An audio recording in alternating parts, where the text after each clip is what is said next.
Neelam Kapur, Principal Director General, Press Information Bureau, former Principal Director, uh, and someone who was also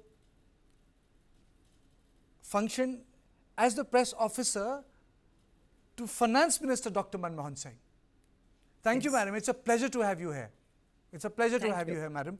Uh, how do you remember working for Dr. Singh when he was the finance minister? That's the first question I would ask you, because a lot of people would like to know that. When I joined the finance ministry as the head of communications and press relations, it was in 95, 96. And that was towards the end of his tenure as the finance minister. And what had happened was that the political imperatives suddenly became quite prominent because the elections were due in about a year's time. And there was this clamor that while the economic reforms initiated by the Congress government have been widely accepted by the corporate sector, it is the small and medium businessman, the farmer, the ordinary person who still has not felt the impact of the reforms, and that trickle down effect has not happened. So, how do we explain the benefits of the initiatives taken during that time to the common person? Really was the challenge that we tried to address. And Dr. Singh was very, very uh, he was not a natural publicist. He did not really believe that we should be talking about our work. But because of the kind of environment and the position that he was in, that there was a political environment that he had to address, I think he, agreed that we should do it. And what we really did is that we tried to use radio, we tried to use the regional languages. He had interactions with the media from all the regional papers. He gave a lot of his time.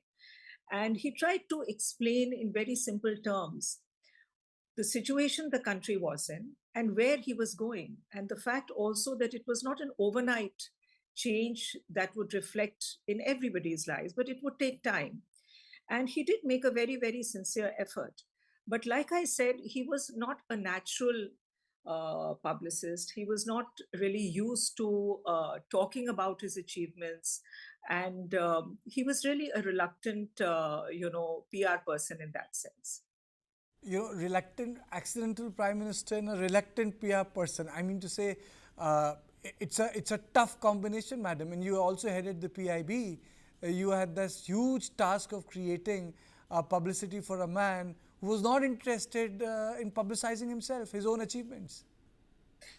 In 2009, when he came back as the prime minister of a much stronger government than in 2004, he was slightly he was a changed person in the sense that he had the success of the nuclear deal behind him. He had the success of an election, but he was also, I think, a little more aware of what it meant to be a political head. And in one of our first meetings, when I took over the charge of Principal DG PIB, and as you know, that functions as the main official channel for communication and interaction with the media on behalf of the central government. In one of our very first meetings, he said to me, he said, I really like to know what's happening on the ground, because in these positions, one tends to be very insular. And I'm quoting him here. He used this word insular, and he said, we tend to be very insular. Even though he's a person who was very erudite, he would read files, he would read the reports that we sent to him, he would read the feedback. But even then, he says, I would like to know what's happening at the ground level. What is the people's perception? So he realized, I think, that that was a very important factor. But perhaps what happened was towards the end of his tenure, I think two or three major events collided. One was the 2G, the so called 2G scam, which ultimately I think the court said there was no scam at all. The second was the coal issue, the allotment of the coal fields. And the third, which I think really was the final thing, which I think completely disheartened him towards the end, was the whole agitation of Anna Hazare and Kejriwal. The government did pass the bill in Parliament. and with an extended session with late night sittings. But the kind of 24 by 7 media coverage that the agitation got, I don't think Dr. Singh really, felt that he could deal with it.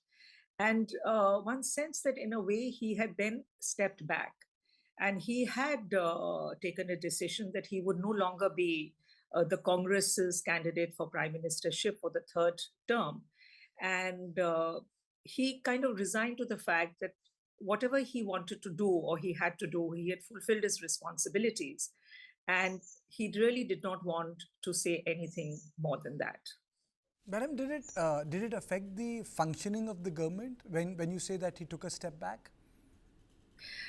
I think every government gets affected if the prime minister is, not a very aggressive PR person. Because even though we had very articulate ministers, both in finance, in home, as well as in other ministries, I think it really matters that when the prime minister speaks, there is a certain gravitas, there is a certain response that people have.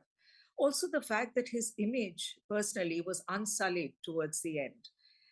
There was nobody who could ever point a finger to anything that he did or any conduct of his interaction with anybody that could be short of a dignified, honest approach of a man of integrity.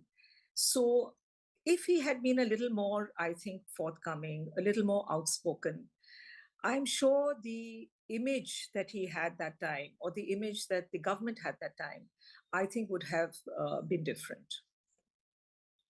Mr. Prasad, your comments on it? I think she has really very aptly summed it up. Yeah, I think I would like to ask a question to Madam Kapur if she's, Absolutely. I've seen one aspect. She's dealt with him as a member of the government in the finance and later on as the principal DG, as the prime minister.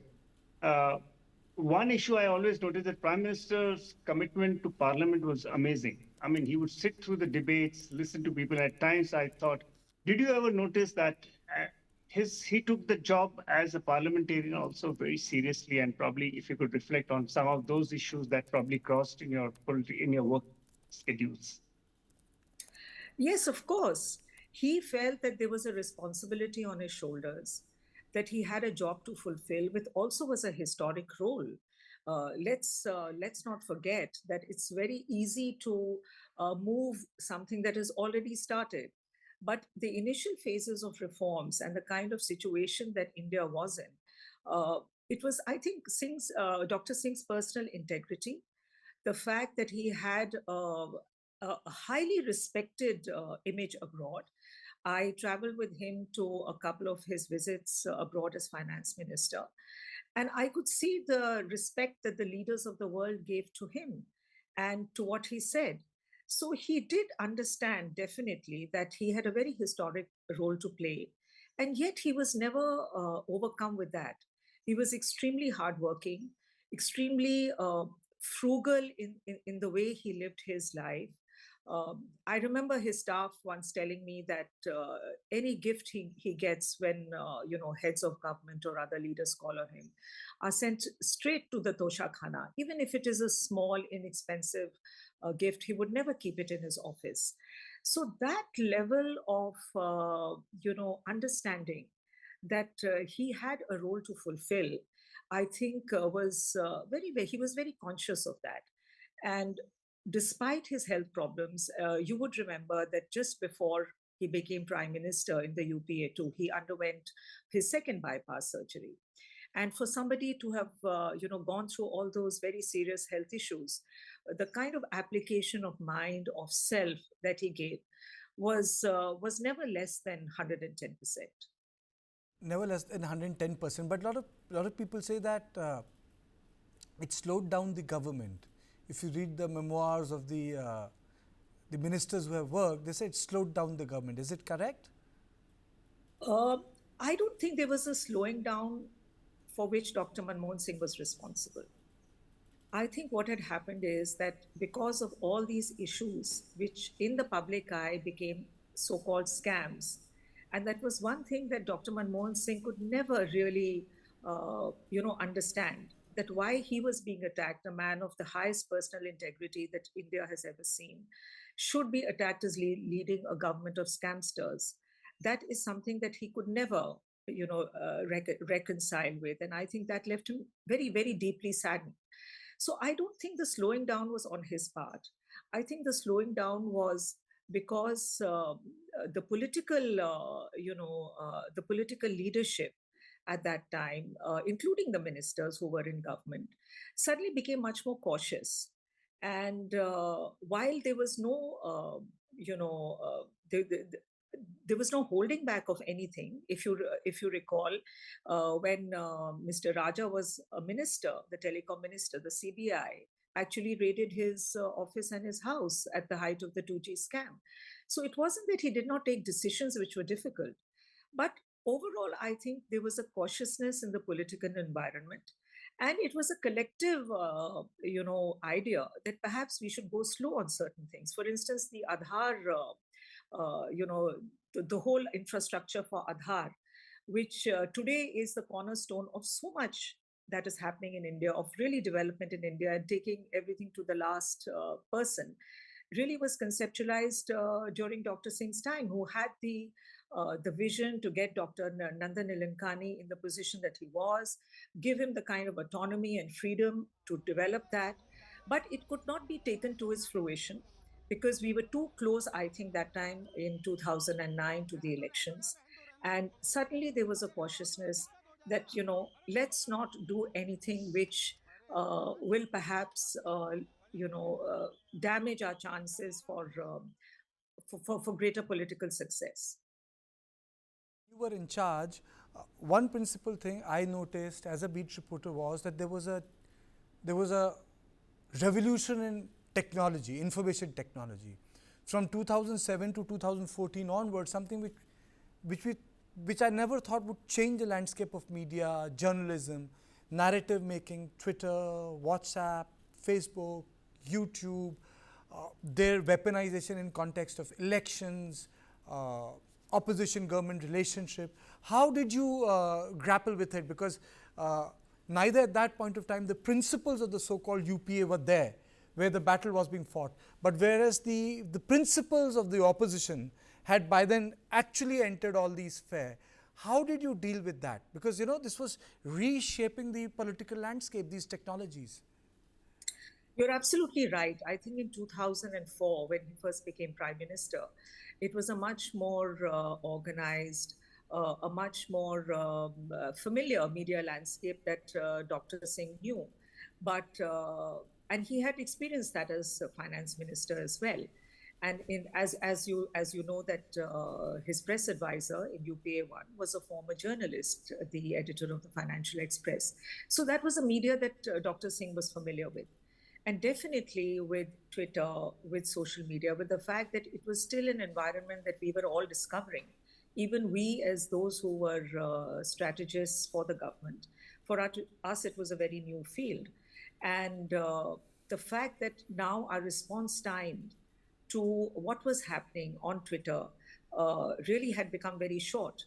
And what really happened was that the first news now would really break on Twitter, and that would then be picked up by the television channels and then by the print media. So if you did not respond to anything that was false or anything which was incorrect or inaccurate in the first couple of hours, it was very difficult then to change the narrative towards the end of the day.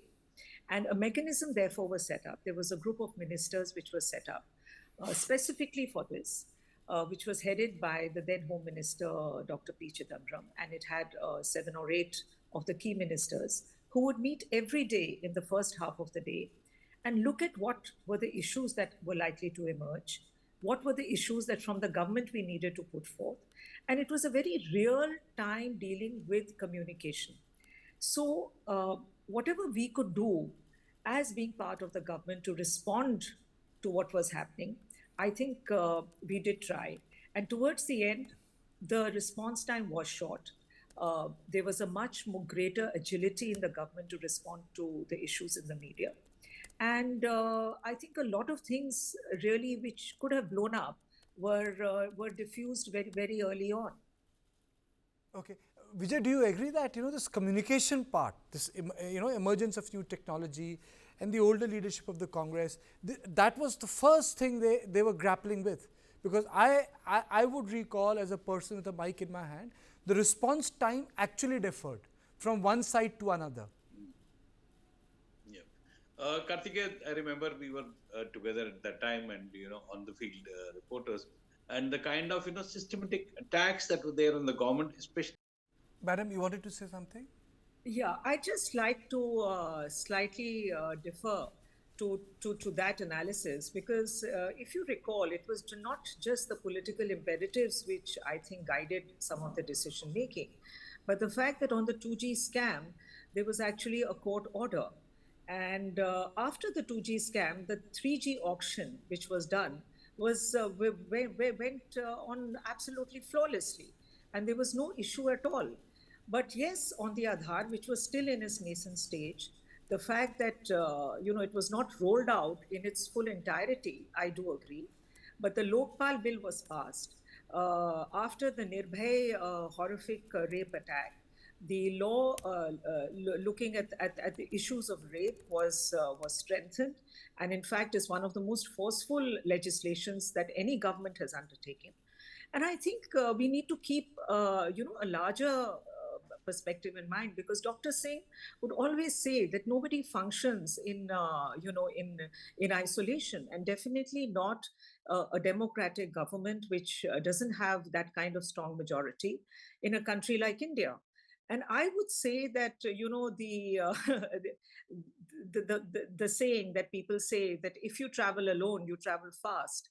But if you travel slow, if you travel with everybody, you travel slow, but you will get further. I think that was the maximum that he lived by, to take the middle road. And in a country like India, in a democratic situation, there's not a lot of things that can be forced down the system. So it was definitely a political issue, but you must also remember that there was, there were legal issues, there were cases in court, there were stay orders from the Supreme Court, and therefore the government was bound by that as well. But that made the job of Prime Minister very difficult, because if you look at his cabinet colleagues in the first and the second run, they all had different priorities. And in fact, if you, there was in the cabinet, you could see that the people had climbed the ladder. In the second one, those who were MOSs went on to become senior ministers in the second tenure. Madam. Yes, I think he, did defer to the. He was not, in the Congress party. He was somebody who came in as a finance minister. There were much more senior politicians Yes. who worked with him as colleagues, and they had a lot of respect for him. But as I said, as the government, which was battling on so many fronts in terms of public perception, in terms of the fact that there was, there were issues on various sides, I think definitely that that does slow down a government. And the fact that there were elections which were coming, that affects every government. It's not just that particular government that got affected, but you do see that effect across the history of India if you analyze the decisions that people take. Madam, a lot of people say that he as you said, he took a middle road, but there were times when he stuck to his position, like the nuclear deal. There were times he had to compromise where in a where he said, I'm not a single issue government. But then Prime Minister, can you take us through issues on issues on which he stuck to his position? A lot of time we describe him as a man who would accommodate everyone, but I'm sure he must have stuck to some issues. No, this has to be done like this, or this should be going this way, on policy matters. The sense I get is that he's stuck to many of his issues. I don't think he compromised on the quality of decisions that were taken in the government, on the quality of the legislation that happened, on the manner in which it happened, and the manner in which it was processed. I don't think he compromised on that at all. And I think that is where the credit doesn't go to him, because he was not somebody to speak loud about his achievements. He always had the belief that the achievements would speak for themselves and people would understand. Unfortunately, in a world of such chaotic media, that is not always the case. And some voices which are correct do get drowned out by what I would like to call propaganda. But I don't think he compromised at all. And yes, some decisions were more visible than the others. But even behind the scenes, the sense I get is that he never really compromised on what he thought was important for the country. You handle the press, you handle journalists like me, KV Prasad, editors, who would every day come to your office. Do you think in hindsight that press was unfair to Dr. Manmohan Singh? Definitely. Definitely. I think there was so much of noise that the real voice of what was happening did get camouflaged by what happened. And I think the fact that now news and opinion is being led by Twitter, by visual media, which really doesn't have the time or the space to analyze issues, to discuss the pros and cons. I think that has been really very, very unfair. And a lot of good work, a lot of work which was very difficult to do, which was done, got clouded out by all this. But I don't blame the media in terms of the fact that there was a conspiracy or anything. I think it was the very nature of the fact that we have this 24/7 beast of X or of television, which needs to be constantly fed, which is looking to, create the sensationalism, the fact that the TRPs were very important in getting advertisements.